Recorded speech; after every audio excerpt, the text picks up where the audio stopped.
Hello माधुरचोद गँग, dark बकचोदी with नीरूच्या अजून एक एपिसोड मध्ये तुमचं स्वागत आहे. आज आहे मकर संक्रांती आणि असं म्हणतात तिळगुळ घ्या गोड गोड बोला. आता या व्हिडिओ मध्ये किती गोड गोड बोललं जाते हे मला पण माहित नाही, कारण आपल्यासोबत आज आहे ते क्यूट व्यक्तिमत्व जे शिव्या देतात. एक्सक्यूज मी, क्या क्यूट मुली शिव्या देऊ शकत नाहीत का? नाही नाही, मला असं नव्हतं म्हणायचं. मला तर वाटत होतं की क्यूट मुली हागतच नाहीत. व्हॉट? म्हणजे आता जर मुली जर शिव्या द्यायला लागलं तर आम्ही पोरांनी काय करायचं? काय करायचं? कसं आहे ना, शिव्या देण्यामध्ये सुद्धा आहे ना 3 स्टेजेस असतात. अच्छा, फर्स्ट स्टेज मध्ये नक्की काय असतं? फर्स्ट स्टेज मध्ये थोडा व्हायलन्स जास्त असतो. अरे हा, म्हणजे ए तुझ्या आईला जवळ, तुझ्या बहिणीला जवळ ये की. ओ, सेकंड स्टेज मध्ये आहे ना व्हायलन्स कमी, क्यूटनेस जास्त असतो. ऐकायला जरा बरं वाटतंय.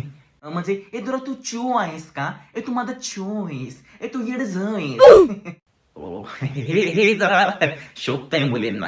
आणि थर्ड स्टेज मध्ये तुझ्या आईची ए तुझ्या बहिणीची म्हणजे